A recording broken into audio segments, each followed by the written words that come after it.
अनुप्रिया सत्तन और आप देख रहे हैं खबर 100 न्यूज। आइए नजर डालते हैं आज की कुछ खास खबरों पर, लेकिन उससे पहले एक नजर आज की हेडलाइंस की ओर। इंदौर में युवकों को अंग्रेजी शराब पीना पड़ा महंगा। जहरीली अंग्रेजी शराब ने ली युवकों की जान। सवालों के कटघरे में खड़ा हुआ पैराडाइज पब।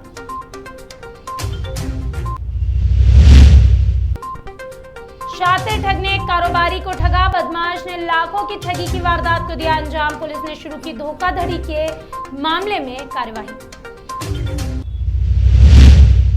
और इंदौर में बढ़ा अपराधों का ग्राफ। वर्चस्व की लड़ाई को लेकर शहर में बह रहे खून। पुलिस ने शुरू की बदमाश के खिलाफ सख्ती बरतनी।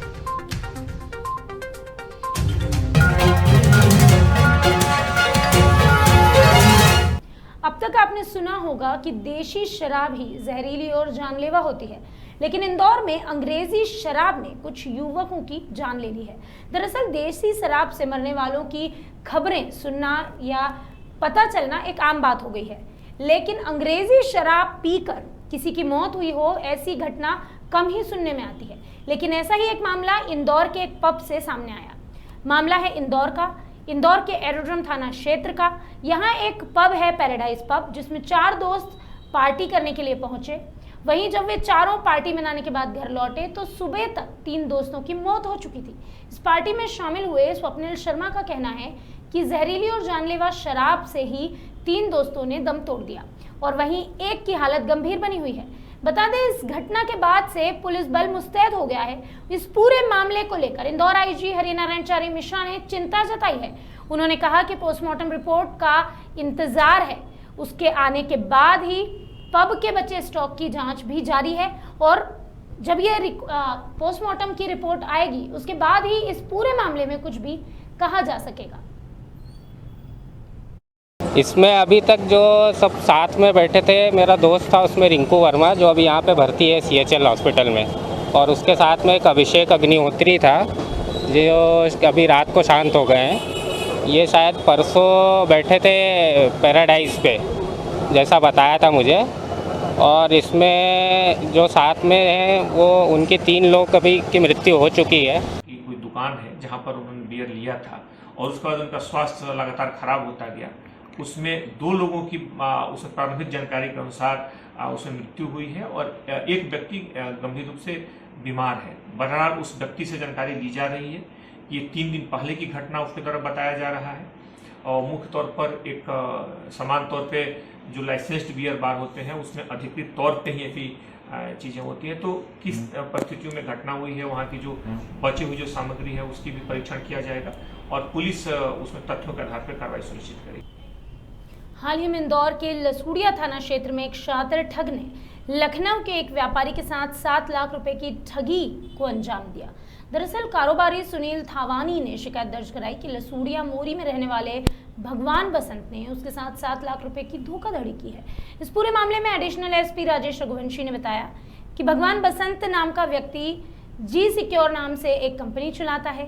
भगवान ने फरियादी को मास्क देने का झांसा दिया, उसी के एवज में 7 लाख रुपए ले लिए। पुलिस की माने तो आरोपी ने ना तो माल की डिलीवरी दी और ना ही रुपये लौटाए।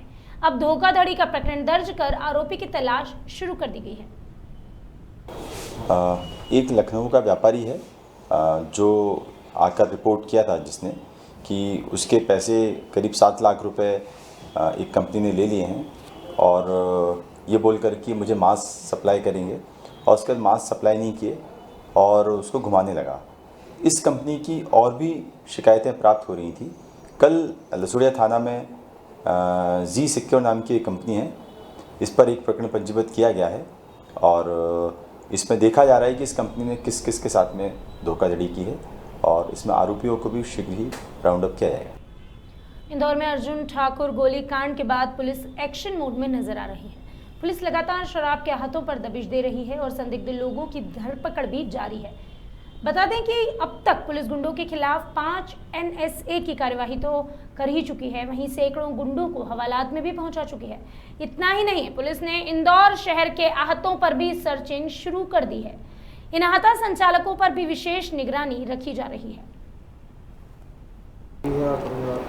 इसमें गुंडा अभियान लगातार, ये जब से गोलीकांड हुआ था तब से आदरणीय आईजी सर और डीआईजी सर के निर्देश हैं कि इन गुंडों के लिए यहाँ पे इंदौर में रहना जो है अपराध करना उनके लिए कठिन कर दिया जाए और जो भी प्रभावी कार्रवाई हो सकती है इनके खिलाफ वो की जाए।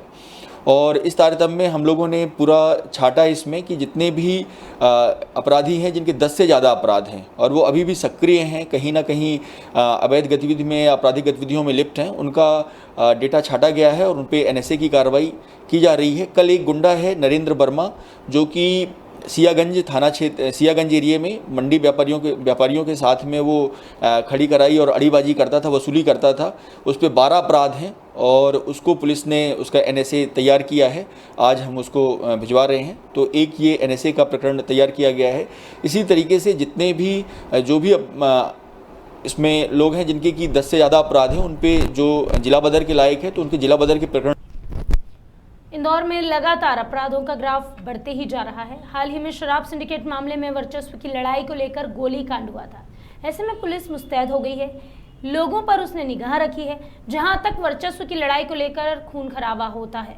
एसपी आशुतोष बागरी से जब इस मामले में बातचीत की गई तो उन्होंने बताया कि इंदौर के समस्त टीवी केबल ऑपरेटर की एक बैठक बुलाई गई। इस बैठक में MSO और केबल ऑपरेटर से उनके कर्मचारियों की लिस्ट मांगी गई जिससे सभी का पुलिस वेरिफिकेशन किया जा सके। पुलिस की अगर माने तो वर्चस्व की लड़ाई को लेकर कोई भी अपराध करता है तो उसे बख्शा नहीं जाएगा। इसमें जैसे कि ये शराब एक बिजनेस है, इसी तरह से केबल नेटवर्क का भी एक बिजनेस है जिसमें कि आपराधिक तत्वों की एंट्री होती है और कई बार इनके बीच में आपसी टकराव की स्थिति भी पैदा होती है। तो ये स्थिति रिपीट ना हो इसीलिए कल जितने भी केबल ऑपरेटर हैं इनकी बैठक ली गई थी और इसमें जो मेजर की प्लेयर हैं वो यहाँ पे उपस्थित थे और साथ में जो है कुछ लोकल जो केबल नेटवर्क ऑपरेटर हैं उनको भी बुलवाया गया था और सभी को ये स्पष्ट शब्दों में बता दिया गया है कि आप जो है जो भी यदि आपराधिक तत्व हैं आपके उसमें तो तत्काल प्रभाव से उनको आप बाहर करें। अभी के लिए बस इतना ही, लेकिन खबरों का सिलसिला लगातार रहेगा जारी। आप जुड़े रहिए खबर 100 न्यूज़ के साथ, जनता की बुलंद आवाज़।